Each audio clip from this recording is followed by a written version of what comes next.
Bismillahirrahmanirrahim. Assalamualaikum warahmatullahi wabarakatuh. Innal hamdalillah nahmaduhu wa nasta'inuhu wa nastaghfiruh wa na'udzu billahi min syururi anfusina wa min sayyiati a'malina. May yahdihillahu fala mudhillalah wa may yudlil fala hadiyalah. Asyhadu an la ilaha illallah wahdahu la syarikalah wa asyhadu anna Muhammadan abduhu wa rasuluh. Allahumma salli ala sayyidina Muhammad wa ala ali sayyidina Muhammad.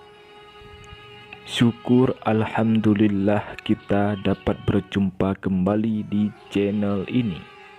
Harapan dan doa saya, semoga saudaraku semua yang menonton video ini selalu diberikan kesehatan, dilapangkan rezekinya, diampuni dosanya, dan dipanjangkan umurnya. Amin.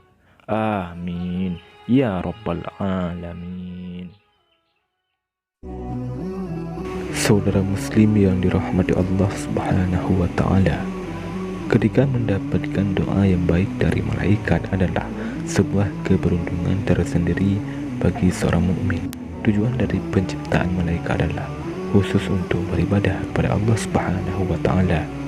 Berbeda dengan jin dan manusia yang sewaktu-waktu bisa tergelincir ke dalam kesalahan, malaikat sama sekali tidak tersentuh dosa ataupun maksiat. Karena kesuciannya itulah, apapun yang didoakan malaikat untuk seseorang, saya akan dijawab oleh Allah Subhanahu wa Ta'ala. Berikut ini 12 orang yang beruntung didoakan oleh malaikat.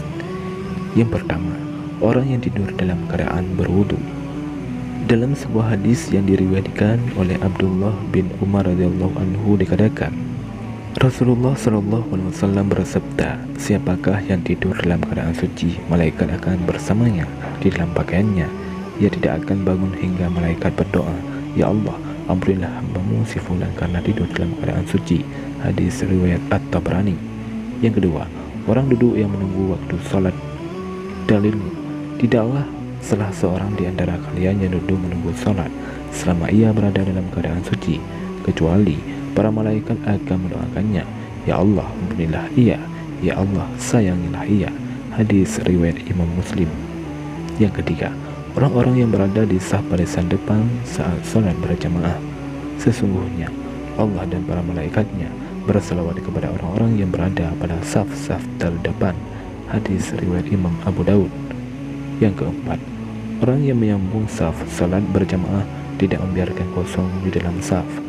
Sesungguhnya Allah dan para malaikat selalu berselawat kepada orang-orang yang menyambung saf-saf. Hadis riwayat Imam Ibnu Majah. Yang kelima, orang yang mengucapkan amin setelah imam membacakan surah Al-Fatihah. Jika seorang imam membaca ghairil maghdubi alaihim waladdallin, maka ucapkanlah oleh kalian amin, karena barang siapa ucapannya itu berdekatan dengan ucapan malaikat, maka ia akan diampuni dosanya yang masa lalu. Hadis riwayat Imam Bukhari dari Abu Hurairah. Yang keenam, orang yang duduk di tempat salatnya setelah melakukan salat. Para malaikat akan selalu berselawat berdoa kepada salah satu di antara kalian selama ia ada di dalam tempat salat di mana ia melakukan salat. Selama ia belum batal wudunya, para malaikat berkata, Ya Allah, ampunilah dan sayangilah ia. Hadis riwayat Imam Ahmad.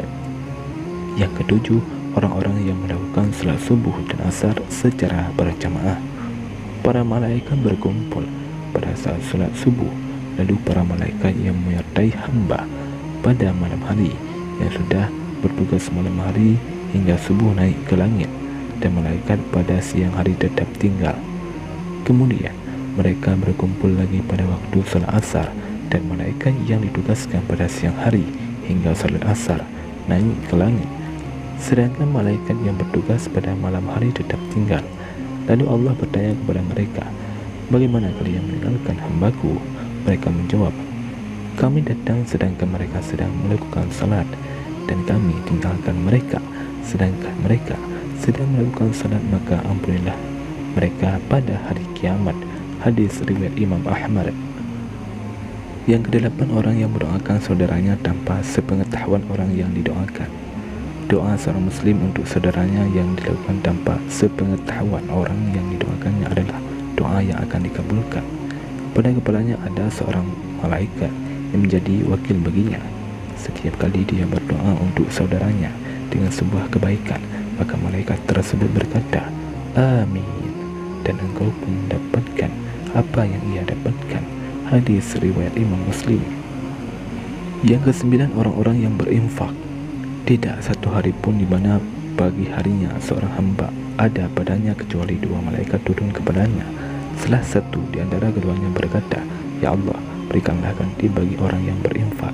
Dan lainnya berkata, "Ya Allah, hancurkanlah harta orang yang pelit bakhil." Hadis riwayat Imam Bukhari dan Imam Muslim. Yang ke-10, orang yang sedang makan sahur. Sesungguhnya Allah dan para malaikatnya bersalawat berdoa kepada orang-orang yang sedang makan sahur, insya Allah termasuk di saat sahur untuk puasa sunnah. Hadis riwayat Imam Ibnu Hibban dan Imam At-Tabrani. Yang ke-11, orang yang sedang menjenguk orang sakit.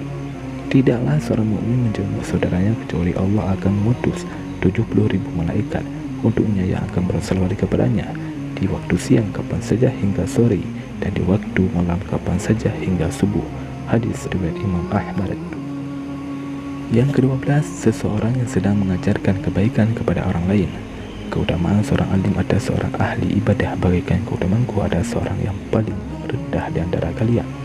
Sesungguhnya penghuni langit dan bumi, bahkan semut yang di dalam lubangnya, dan bahkan ikan, semuanya bersalawat kepada orang yang mengajarkan kebaikan kepada orang lain. Hadis riwayat Imam At-Tirmizi. Saudara muslim yang dirahmati Allah Subhanahu wa taala, demikianlah 12 orang-orang yang didoakan oleh para malaikat. Semoga kita semua senantiasa mengamalkan 12 amalan ini, dan semoga kita semua selalu didoakan oleh para malaikat setiap hari. Amin ya rabbal alamin. Wallahu a'lam bishawab. Assalamualaikum warahmatullahi wabarakatuh.